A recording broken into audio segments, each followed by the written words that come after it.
Like the stream. What did I do wrong?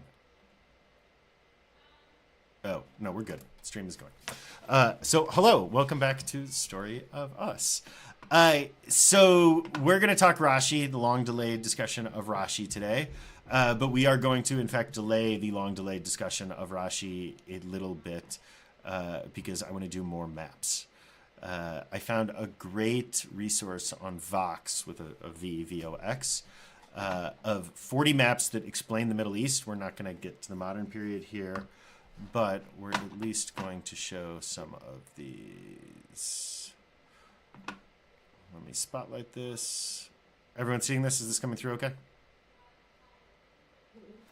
Okay, so we talk all about the Fertile Crescent, right? Going back to high school social studies here. And I thought it was just helpful actually to see 2500 BCE. So this is about 1,000 years, 1,200 years before the emergence of Jewish identity, before the emergence of Israelite identity. This is the area that we call the Fertile Crescent. And we can see pretty clearly that it goes down to a whole chunk of what we would call Israel today. This has always been a part of that Mesopotamian area. This has always been central to all of these civilizations and all of these empires, which I know has been a theme that we've looked at politically. But I just don't think of Israel as being the Fertile Crescent. And seeing it on a map like this really drove home the much bigger picture of this. So I'm going to keep going through maps, but if anyone has thoughts or reactions, please unmute yourself and say something. The Phoenicians are the ones who spread Mediterranean civilization in a meaningful way. So many of the encampments, so many of the settlements that we find along the coast of what we would call Israel are Phoenician settlements, to the point where the northern end of Israel, north of Israel, is an area just called Phoenicia sometimes. So if you look at the sort of zoomed in map on the right there, we can see it. But Phoenicians, to a large extent, create Mediterranean civilization, Mediterranean trade routes, Mediterranean culture. And because they are going back and forth between these places and spreading their civilization and settlements all over, they're creating networks between these places of commonality that just had not existed prior to that. And that's how even in 800 BCE, you can find civilizational connections between northern Africa, southern Spain, Sicily, and Israel. Make sense? Any thoughts on this map?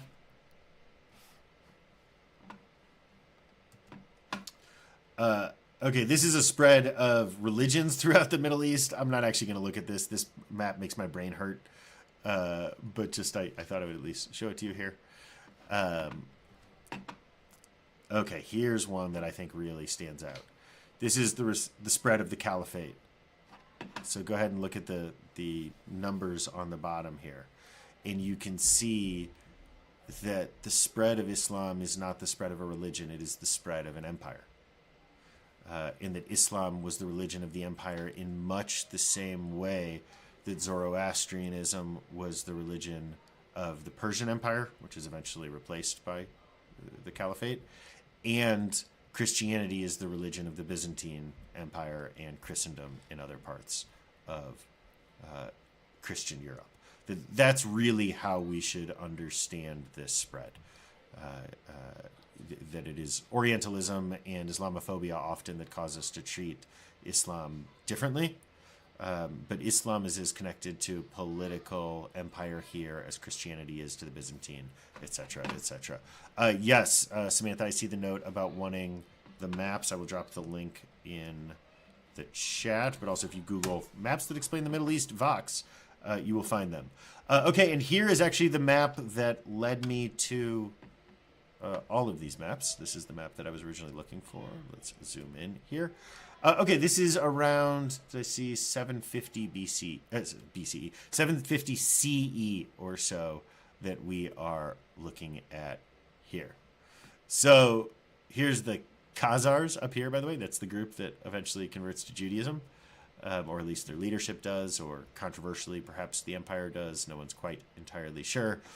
No one's entirely sure what connection the Khazars have to the eventual Ashkenazi Jews either.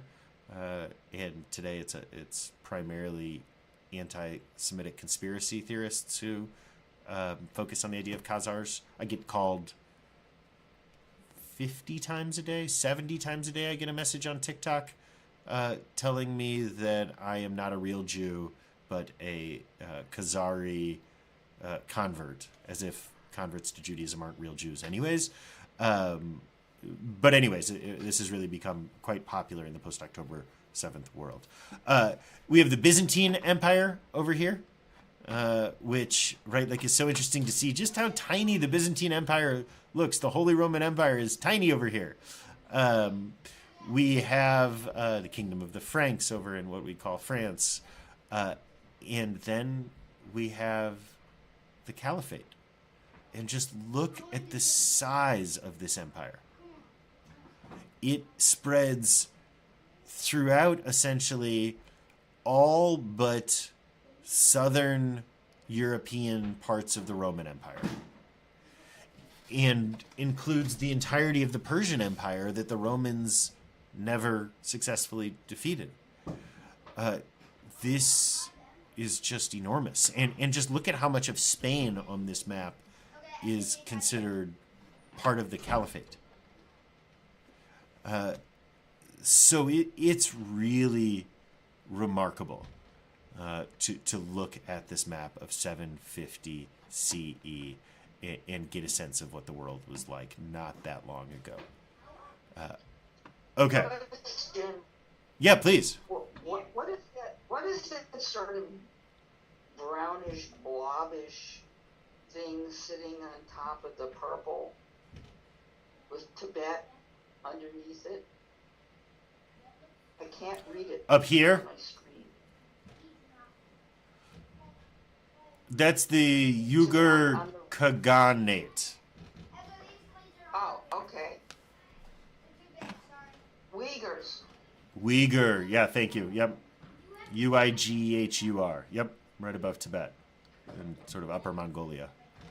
And this is really focusing on Europe and the Middle East that we're looking at in this map, clearly. Okay. I just wondered because that's where my kid is from. Oh, interesting. Yeah. Okay. Let me turn off the spotlight and just check in about those maps. Anyone have any interesting reactions to them? Any feelings about them? Danny, besides Kids, I'm teaching in here! conquering it, there has to be another reason that Islam spread so quickly. It can't be just conquering. Yeah, I mean, so there's all sorts of ways that we have framed this. I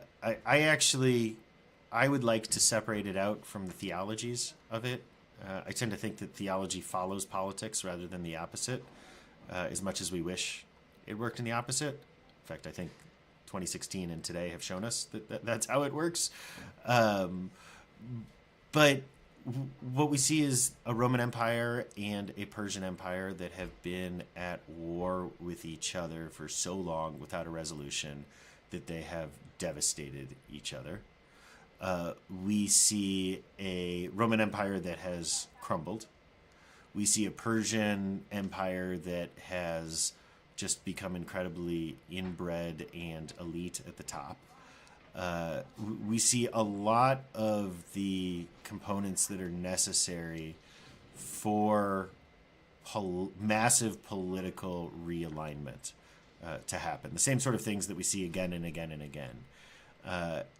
And then coming out of the Arabian Peninsula, the boonies, is a movement that unites these disparate people under a common story and a common myth in a world where this mythology had spread already.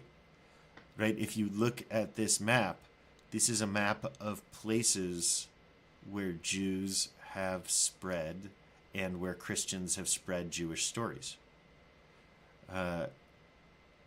And so much of that was just ready. I think the other factor that exists here is the pressure from Christendom and from European Christendom and from the West and the Byzantines and Rome and whatever name we're giving to the empire over on the West is always a unifying factor for those who are not a part of it. And so not being that and having this theology, this mythology to unify all sorts of disparate ethnicities and groups and languages, I think those are the big, powerful pieces that are happening here. But other than that, it's not so different from the way that Rome rose. And it's not so different from the way that the Persian Empire rose and the way that the Zoroastrian theologies are attached to that and its ability to rise. This is how humans work, and having those powerful mythological narratives unites people. Other thoughts here? Helene.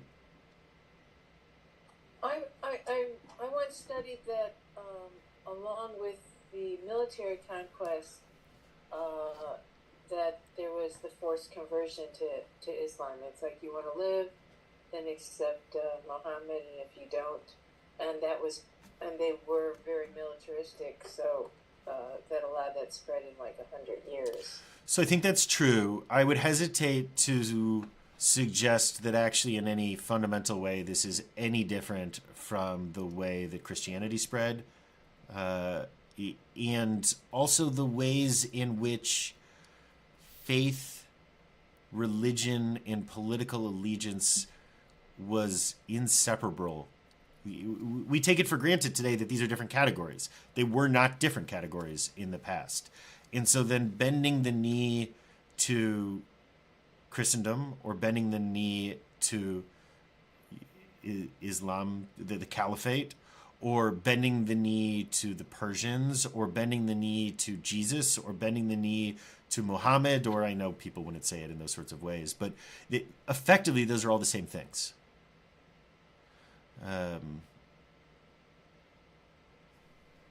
I think we focus way too much on the theology, and we tend to take theology as way too important. When the reality is there are, of course, elites who really care about theology, but by and large, people have always been people. And people in the past cared about theology not so much differently than we care about it today, too. Okay, other thoughts, questions before we jump into Rashi and Ashkenazi Jewry?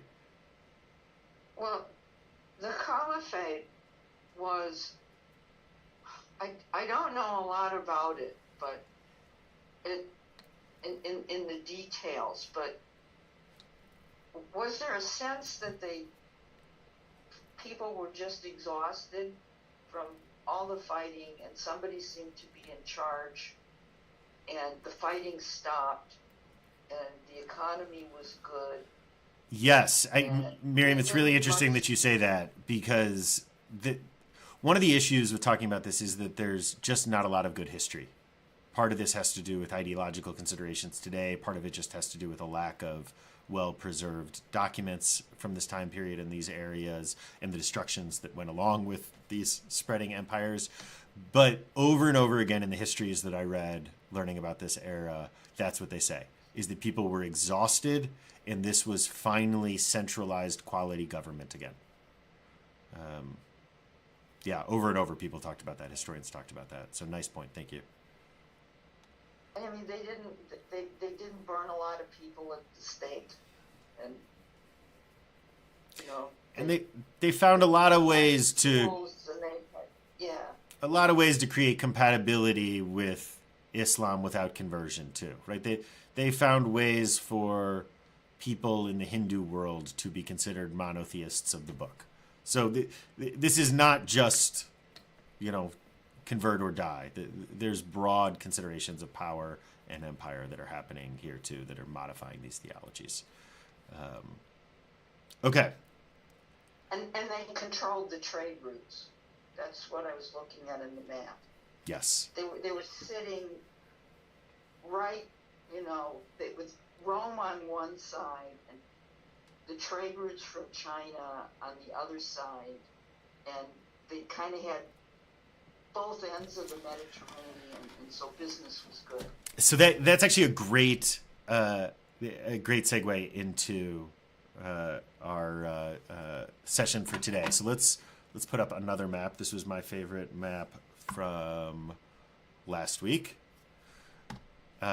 This map of the Mediterranean turned 90 degrees to the right. So the right side of the map is north, and the left side of the map is south. Up on this map is west. Does that make sense? So we can see Israel down here on the bottom. What we see is that Jews spread. Hey, Rudy. Sorry. Oop, hold on. I'm just going to mute everyone in the background just to make sure we're not hearing that. So what we see is that Jews spread throughout the Mediterranean region.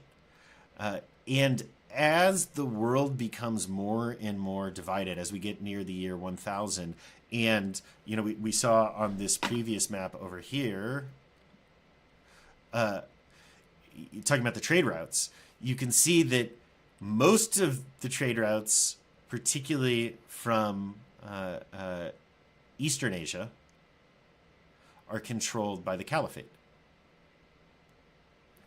The whole northern half of the Mediterranean, other than what we would now call Spain and some of southern France, is controlled by Christendom and the various Christian kingdoms and empires that exist over there. We can understand the Crusades differently when we see this. The Crusaders make it their first goal, their main goal, their rallying cry, to free the Holy Land. Free the Holy Land, right? To reclaim the Holy Land. So you can see where they would make their way towards. And to just take a Marxist view for a second, you can understand why any empire would want that region for its trade routes. So when we understand the Crusades through those materialist lenses rather than theological lenses, I think some of it begins to make sense. Now, the Crusades are really important to us if we are going to understand the Jews of the Ashkenaz. And by the Jews of the Ashkenaz, we're talking this area over that's listed Kingdom of the Franks, basically. A little bit to the east, a little bit to the west, mostly to the west of it, actually, when we're talking about the Ashkenaz. Germany, France, that's the Ashkenaz, basically. And so what happens is that Jews have spread throughout all of these various places. And so we end up being the trade network that gets around the impasse. If you need access to things from Eastern Asia and you're living in Christian Europe, you don't have good relationships with the Caliphate. But Jews know other Jews in all of these places. So we were very much a network that skirted some of the other trade issues that are happening, often to our great detriment. This ended up costing us terribly. But so while this is happening, while Jews are sort of the black market, gray market trade routes for much of the Christian world through the Islamic world, we're seeing the Crusades attempting to establish these trade routes again for the Christian world, or to reclaim the Holy Land for Christendom. I don't know how many folks know this. The Crusades are disastrous for Jews of Europe. That we learn them as wars of Christendom on Islam, but they may as well be thought of as practice runs for the Holocaust. That's what we are dealing with here. We are dealing with crusading armies who would go through and massacre the towns and the homes of the Jews that they were encountering. It was disastrous. And this sort of routine hatred and discrimination wasn't just a part of the Crusades. We see Christian countries in these areas or kingdoms in what we would now call parts of France or Germany in 600 CE kick out all of their Jews or try to kick out all of their Jews. Charlemagne has a whole discussion about what to do with the Jewish problem and whether there should be forced conversion or whether they'll just disappear on their own, they being the Jews. So this is constant that we see this happening throughout this region. And that's why Jews living in Spain, and that's where we are going to turn after this week, we're going to spend a lot of time in Spain, really looked at the Jews of the Ashkenaz as being a backwater, impoverished, uneducated group of people. Because the level of trauma and destruction that the Jews of the Ashkenaz are experiencing on the regular is devastating and doesn't allow for civilization to really emerge in quite the same ways. Does that make sense? Okay. And actually, we're going to show this map one more time. Sorry, you're going to get whiplash from going back and forth here. So think about where Jews lived. And we know enough now to... Oh, hold on. I think you can see my mouse now, right? Is that showing up? This, if I do it this way, right? Okay. Yeah, do you see I'm right over Israel? My mouse is moving. I think you can see it if you look. Yeah? Yes. So when we think of this map, or the map turned sideways of the Mediterranean, and we think about where Jews spread, the reality is the Jews of the Ashkenaz came from all of those places. Certainly there are Jews, maybe there really were Khuzaris who converted, who became a part of the Ashkenazi Jewish community. But there's also a lot of Jews who, as things start getting bad in this area of the Caliphate, in the Middle East, make their way across the rest of the Jewish world and end up in Southern Europe. There are Jews who have been living in Spain who, for whatever reason, make their way in Southern Europe. There are Jews who have been living in North Africa who make their way to Southern Europe. Jews who get kicked out when things, when a bad pope comes into power in Italy and kicks out the Jews. A lot of them end up in what is now called Ashkenaz. One of the interesting things of the Ashkenazi genome that we did not talk about with Flora is that the maternal line, this is going to be super interesting when you think about how we do Jewish identity, but the maternal line of Ashkenazi Jews, by and large, has more European genetic influence, and the paternal line has more Middle Eastern genetic influence.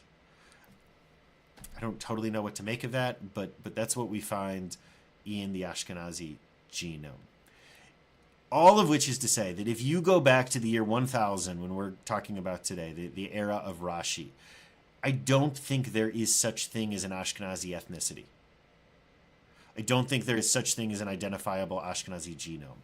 I think the Jews of the Ashkenaz during this period are a whole mixture of different sorts of Jews with different sorts of backgrounds.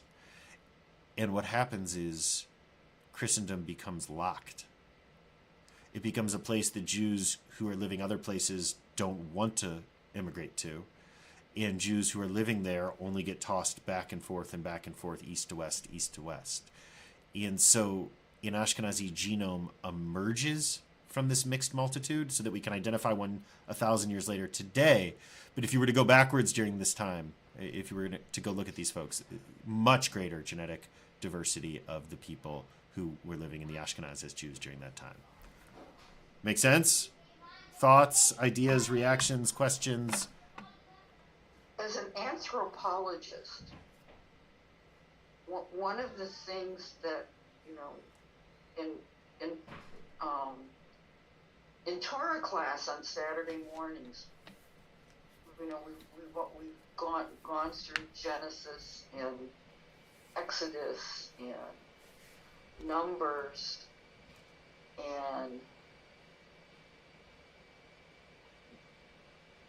the the fathers were all the descendants of Abraham, but the mothers were not.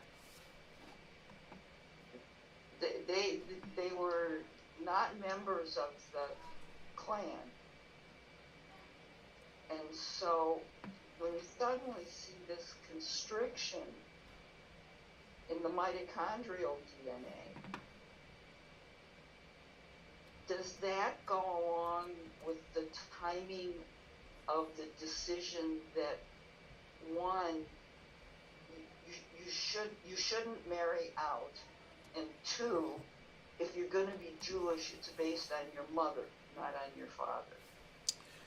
Is this the period of time when that happened? So yes, the emphasis on Jewishness coming from the mother is very much, right, there's been a lot of work, tends to be associated with the Roman era, but is very much associated with rape as a tool of war. That is unfortunately the reality of what scholars have come to, generally associated with the Roman era. So we're living with that by this point. I think by this point what we start to get are severe restrictions on conversion and dissuading of converts. But all of these are outside political pressures and realities that get turned into theology. They're not theology on... They don't start as Jewish. They're really sort of external pressures that create this for us. Yeah, really good questions. Thoughts? Yeah, Annette. Why doesn't this diversity should go up in our DNA today? So the basic idea is that the Jews of the Ashkenaz 1,000 years ago are a diverse group of Jews. The Jews whose families get stuck in the Ashkenaz after 1,000 years ago basically are all forced to marry each other and have children with each other for the next 1,000 years and live in a mostly ghettoized existence for the better part of 1,000 years, where Jewishness is something that is forced on you from the outside rather than something you have a choice about, and forces where you live and how you live and who you marry. So that sort of endogamy, that sort of in-marriage is really, in the creation of what we think of as a distinct Ashkenazi ethnicity, something you can find on a DNA test, is really a result of that. And that's exceptional. That is not the norm in Jewish history. Now, demands for Jewish purity and purity of the bloodline and in marriage instead of out marriage, we find that all over. You go back to Ezra and Nehemiah, and you find that in response to the return from Persia. But if they're talking about it, they're talking about it because it's a reality. That people are doing all sorts of non-endogamy. They're marrying all sorts of other people. So yeah, we see all this happening. Helene.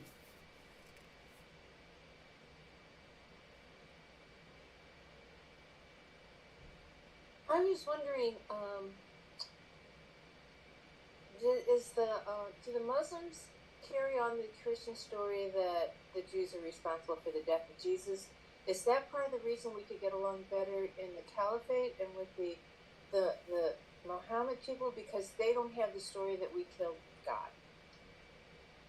I don't know the answer to that. I think they don't care.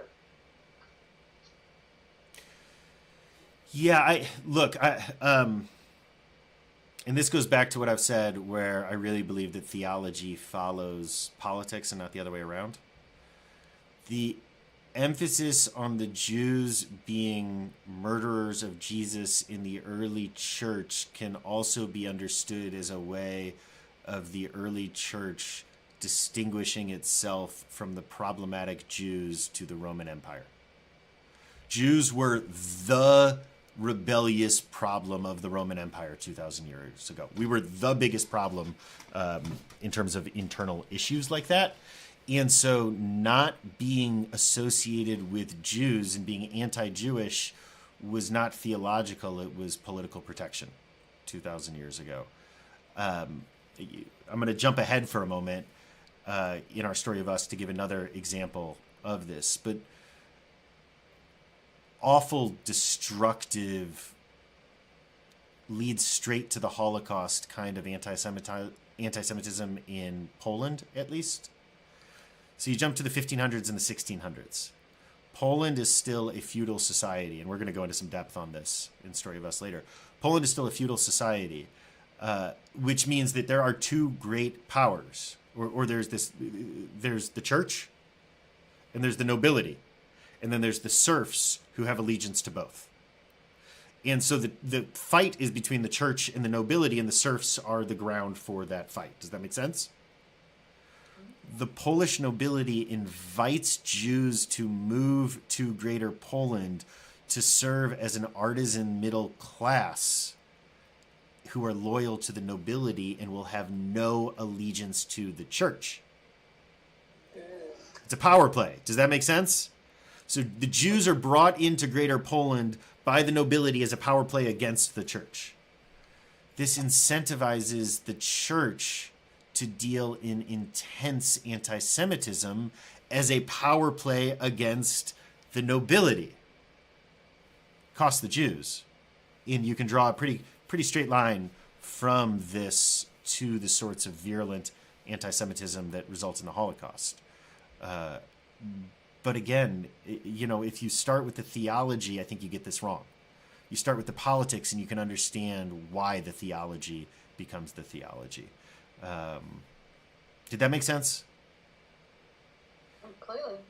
But also, do I remember something about Muhammad's family had a connection to Jews, and so he was partial to them because of his early childhood.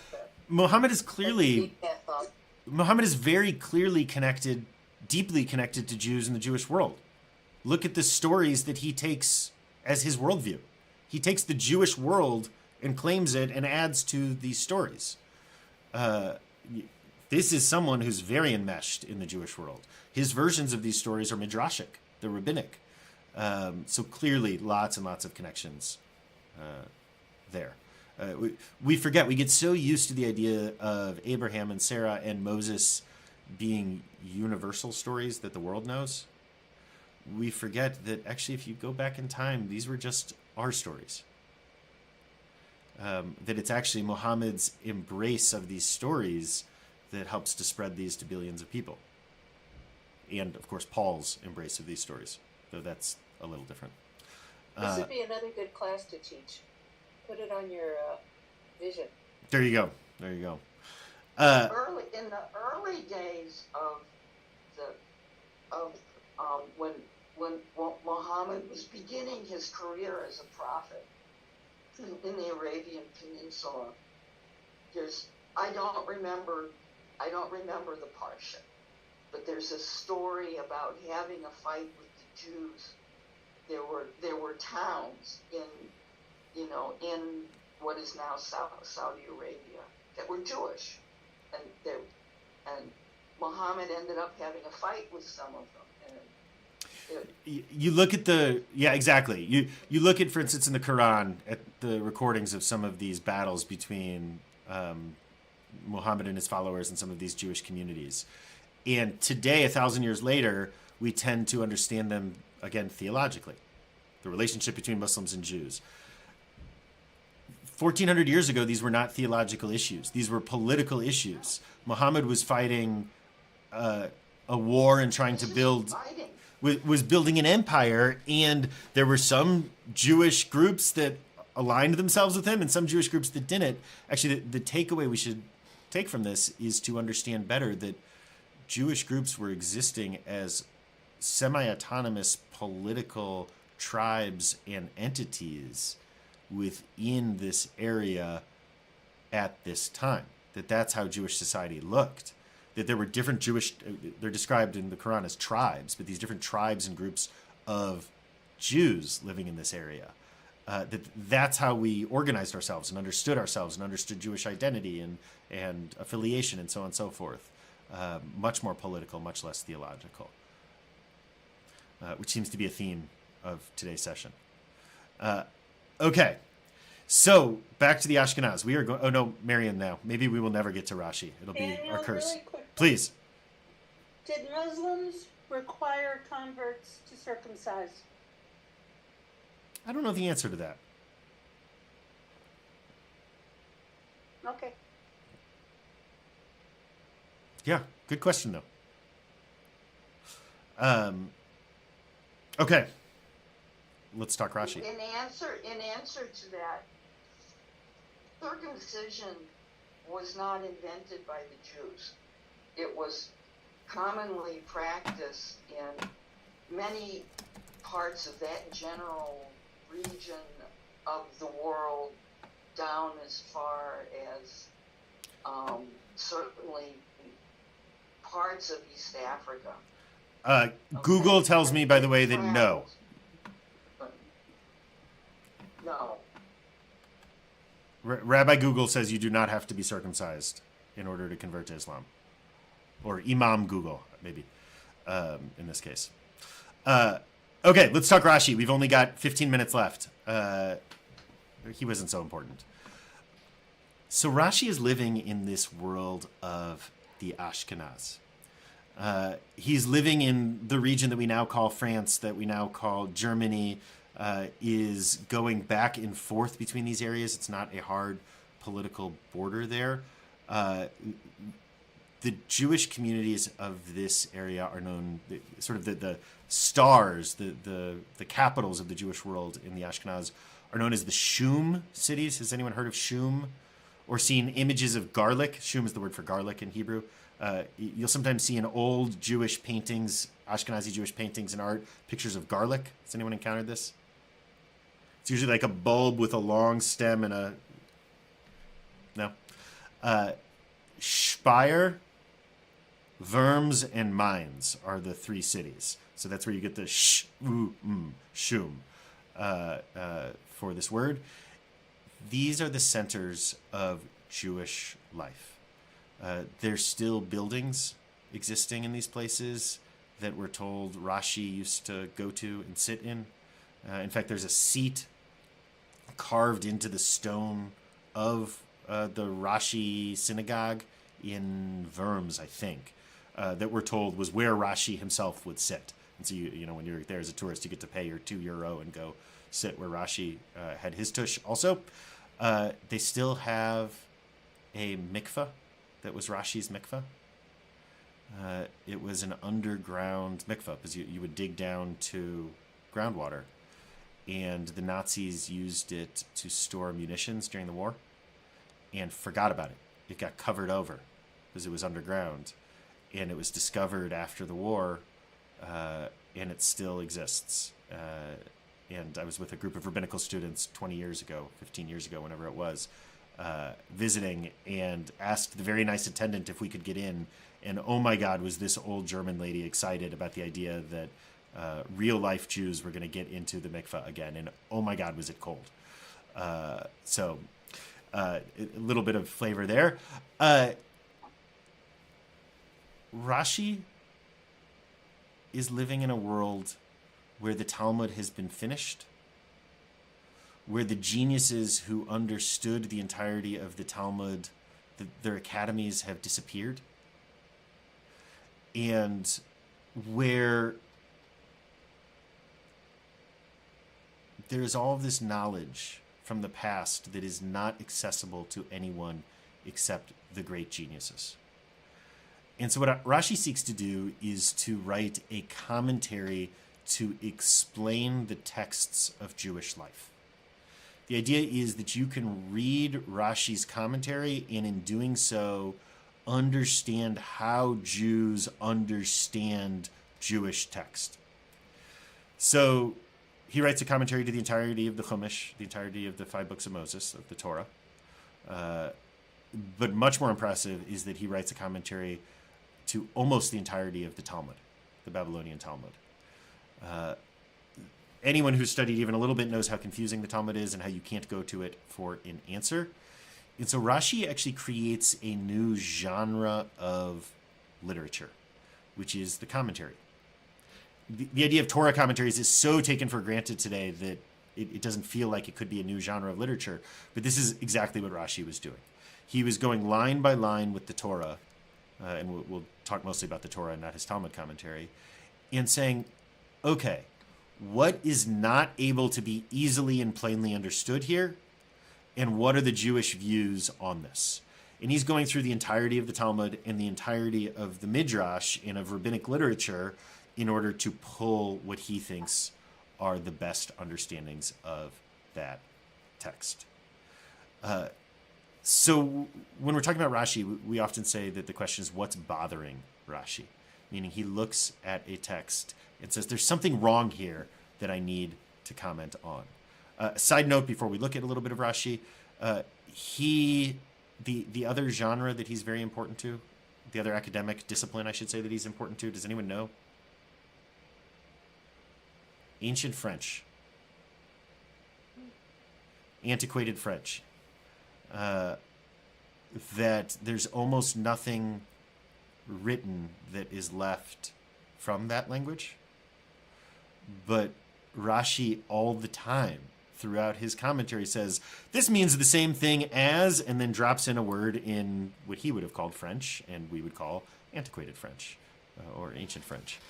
So he's very important to that academic discipline as well, and is read by scholars of ancient France. Okay. So let's go ahead and look at Rashi right in the beginning. So we're going to share with... Well, first, any questions on Rashi? By the way, he made wine. Was famously maybe somewhat of a feminist. Some of that may be more contemporary midrash than reality, but appears to be something of a feminist for his moment, partially because he had 3 daughters and no sons. He launches... The other thing to say is that he launches this whole idea of commentary.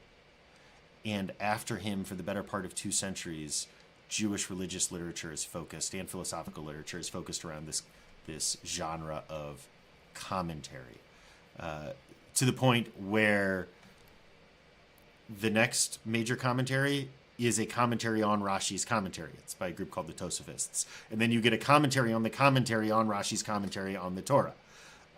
Similarly, if you look at a page of Talmud today and you open up a page of Talmud, you'll have the Talmud text itself in the middle. And on the column that faces towards the spine will be Rashi's commentary on what's in the middle. And on the column which is out towards the edge of the book, you will have the commentary on Rashi's commentary on the Talmud. And it's done that way because that way when they printed it and they would cut it, if they accidentally cut too far, they would cut off the commentary on Rashi's commentary rather than cut off Rashi's commentary. I saw a hand. No, the hand went away. Okay, great. Let's go ahead. We only have a couple minutes, so we're going to look at we're going to look right at the beginning of the beginning. Let's make this go away. Though I will say, if you have a few shekels that you want to donate, I think Sefaria is a great place to donate to, with lots of wonderful St. Louis connections, if you don't know. Annie Lummerman is their chief operating officer, who grew up here. Russell Picker-Niece, of course, is their programmer. Okay, we're going right to the beginning. We're going to look at the very first verse of the Torah. Annette, yeah, please. Yeah, how was Rashi educated? Was he self-educated? No, Rashi, yeah, great question, and that's really important. Rashi is, first of all, comes from a distinguished and elitist line of rabbis and merchants. And he is educated in the best of the late Talmudic or post-Talmudic academies. And that's really how we should understand Rashi, is that Rashi is summarizing and making accessible the wisdom of these academies to Jews who are living in outlying areas. That's really his project. Okay, first line of the Torah. Let's get rid of the translation. We're just going to go with the Hebrew for a moment. Breshit bara Elohim et hashamayim ve'et haaretz. People may have memorized it, and if you memorized the first line in English, it's probably, in the beginning, God created the heavens and the earth, right? But the issue is that actually that's not what it says. The very first word is grammatically problematic, let's say. It's a nice way of saying that the very first word has a spelling error in it. The word bereshit, first of all, the be at the beginning is indefinite rather than definite, meaning a instead of the, in a beginning, if it says beginning. But then the end of this word, reshit, doesn't mean beginning. It means beginning of. It's a special grammatical form in Hebrew that it's called smichut, combines with the next word. It's the something of. It's the same way that cheesecake in Hebrew is cake of cheese in the same form. That's what we're getting here. Except it's in a beginning of God created the heavens and the earth. So there's something missing here. There's something unclear here. There's bad grammar here. There's whatever explanation we have for it. The very first verse of the Torah is not clear, which is a perfect opportunity for Rashi to jump in. So we're going to go over here. Nope. Why do I not have? There we go. Oh, it's because I hit the Hebrew only button. Commentary. Rashi. Okay. Maybe we can make this the big screen.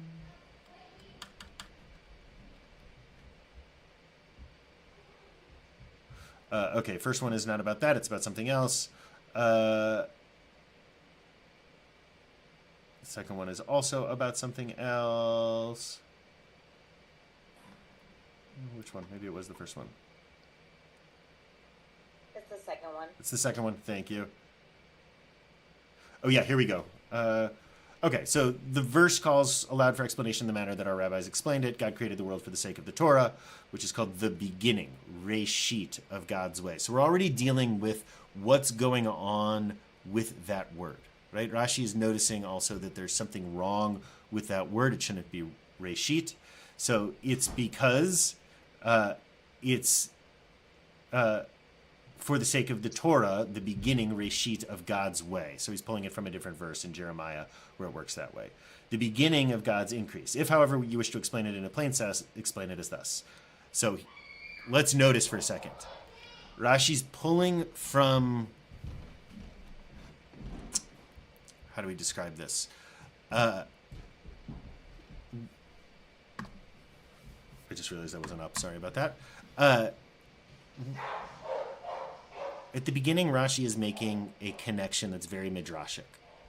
He's connecting the use of a word totally out of context in Jeremiah and pulling it into Genesis. Totally out of context, really is not good scholarship in the way that we would consider scholarship today, even as it's sometimes a rabbinic trick that's done. He's aware that he's done something that's not totally kosher, so he gives a second explanation, because Rashi is always big on finding a straightforward explanation if there is one. So he says, if, however, you wish to explain it in its plain sense, explain it as thus. At the beginning of the creation of heaven and earth, when the earth was without form and void, and there was darkness, God said, let there be light. The text does not intend to point out the order of the acts of creation. Rashi's saying, don't read this as a science book. To state that these, heaven and earth, were created first. For if it intended to point this out, it would have written and gives us a different Hebrew formulation. And gives us all these various formulations. Where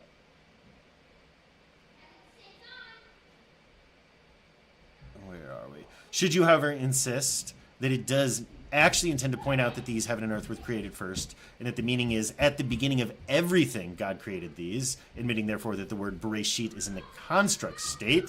I know this is getting very grammatical. And explaining the omission of a word signifying everything by saying that which the texts are elliptical, omitting a word, for example. Okay, this is getting too in-depth for us here. I'm not going to get you too lost in this. Let's come back instead, and I can explain it. Did you get totally lost? Am I correct that got too into the weeds of Rashi, sort of, maybe a little bit? Rashi's noticing the problem in the grammar. So his first solution is to look at other places that use this same language and the same construction and say, can we take the context and apply it here? When he sees that the answer is maybe yes, maybe no, he tries a more straightforward explanation using grammatical ideas. What he ends up saying is that this is not the beginning of creation ex nihilo, from scratch, but that this is the beginning of the process of creation of the heavens and the earth. There were things before this. There are things after this. This was not creation from nothing. This was just our particular creation story. A creation story, not the creation story. Not the beginning of everything, but the beginning of us. It's a totally different way than the normative understanding of this verse, right? The normative understanding is at the beginning, God created heavens and earth. That's certainly the mainstream Christian translation of this. And by the way, Ramban takes it that way as well. But Rashi's picking this up and saying something very different. And what Rashi is good for, and what Rashi is a resource for us as, is what is a normative Jewish understanding of a text? If we're looking at something in the Torah, and we want to know how have Jews understood this, not the only way, but how have Jews understood this? Rashi offers that to us. And that's what he was trying to do 1,000 years ago. And it's a remarkable achievement of scholarship that 1,000 years later, he is still the primary resource. To the point where when we talk about Rashi, we're talking about the text and not the person today, which is a classic Jewish thing to happen. Okay. Thoughts, questions, reactions? Dan. What does Rashi think he's doing? Does he think that he's uncovering truth? Does he feel like he's creating guidance? I'm a little. How did Rashi evaluate himself in doing this? Yeah, I love that question. 1 second, I'm going to mute and holler at the children. I don't know if you can hear them, but I can hear nothing but them. I am teaching a class. You all need to go somewhere else now. Great question, Dan. And I suppose I would just add, or is he crystallizing others' wisdom and trying to make it accessible, or maybe all of the above? Yeah, definitely all the above. I think anthologizer is the main word that I would use to describe the children. Sorry, I saw Samantha's comment right when that's it. I think anthologizer is the main word I would use to describe Rashi. He is taking the understandings that he has learned that are not collated into one document and collating them. But there's all sorts of agendas that he has too. He's famous for what's called the pshat approach, the straightforward approach. And what that really means is that he doesn't like mysticism very much and tends to not include mystical understandings. So, for instance, Ramban, who we'll get to in a month or something, this is not Maimonides, Ramban, but Ramban with an N at the end, also known as Nachmanides. Ramban takes many of those mystical things and puts them in his commentary. But at that point, Rashi's become so normative that Ramban's commentary isn't even really meant to be read on its own. It's meant to be read in companionship with Rashi, in companionship with the Torah. So that's what I would say. His main goal is anthologizing, making this information accessible and portable, responding to the reality that the previous system of Torah learning has fallen apart with the political changes that have come through the rise of Islam and the spread of empire and the Crusades. He's probably dealing with concerns at the destruction of his civilization from the Crusades and preserving that information. So that all goes into Rashi's goal here. And he launches a whole genre with, I think, something like 300 other Jewish commentaries of the Torah that follow Rashi. So really remarkable. Did that answer your question as much as we can? Other thoughts, other questions before we say goodbye for the day?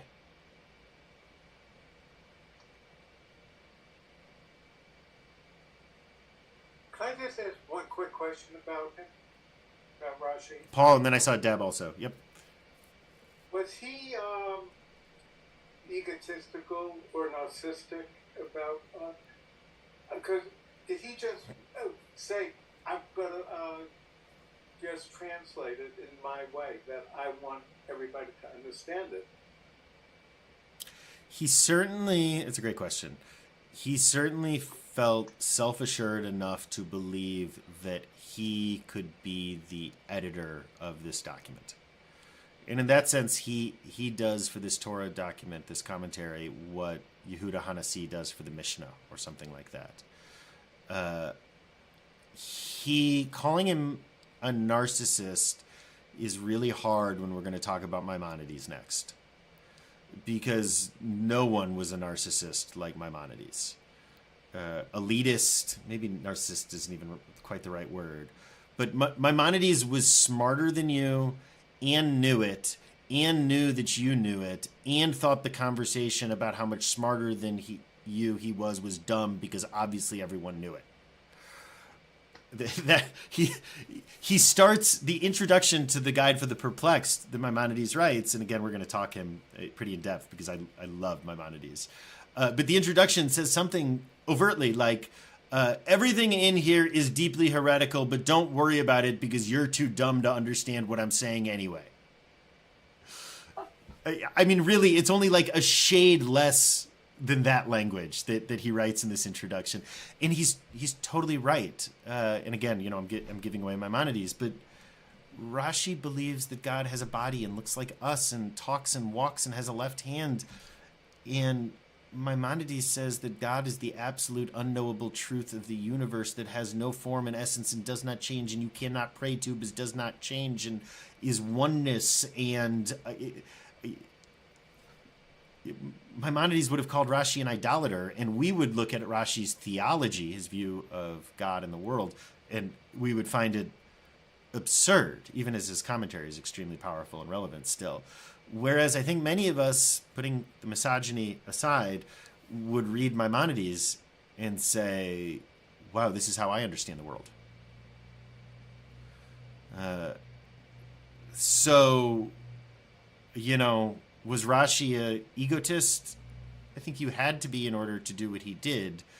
But when Rambam's in the, you know, place next door, it's like, you know, is Joe Biden a narcissist? I mean, maybe you have to be president, but when Trump was the one before you, I did not mean to just compare Maimonides to Trump, by the way. That was, I take that all back. I take it all back.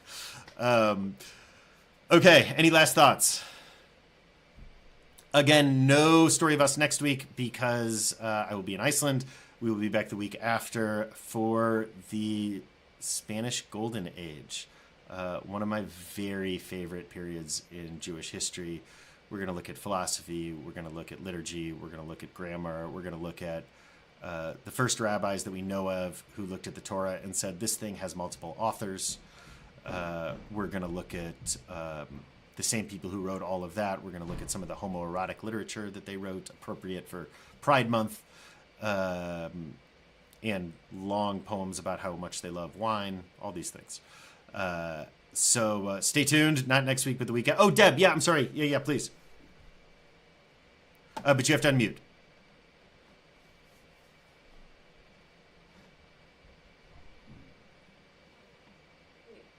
So that's next week? Next week, no class. No class next Tuesday. I will send out an email. So when are we going to hear what, whoops, oh, there you are. So what you were just talking about? Back together on the 18th. On the 18th, okay. Back together on the 18th. I just think it's kind of amazing that he was bold enough to say these things. I mean, you know, you have to take a deep breath to do that. Yep. And if you're interested in Maimonides, again, I think that's going to be what we're going to study Tuesdays. So for those of you who came late or are on the stream, we didn't stream this, next year, starting after the High Holy Days, Tuesdays online, 5:30, this block is going to be only online, not in person, and will be the Mishnah Torah, Maimonides' other great work in addition to the Guide for Perplexed. Wednesdays, only in person, not online, at CRC, 5 o'clock during Hebrew school, will be a Beit Midrash, rotating series of topics that we will study in person. And Thursdays, 10 a.m., will be Torah, beginners, and brunch. We've got to find some way to get all those in there. So that's the plan for next year. And see everyone in 2 weeks. Thank you.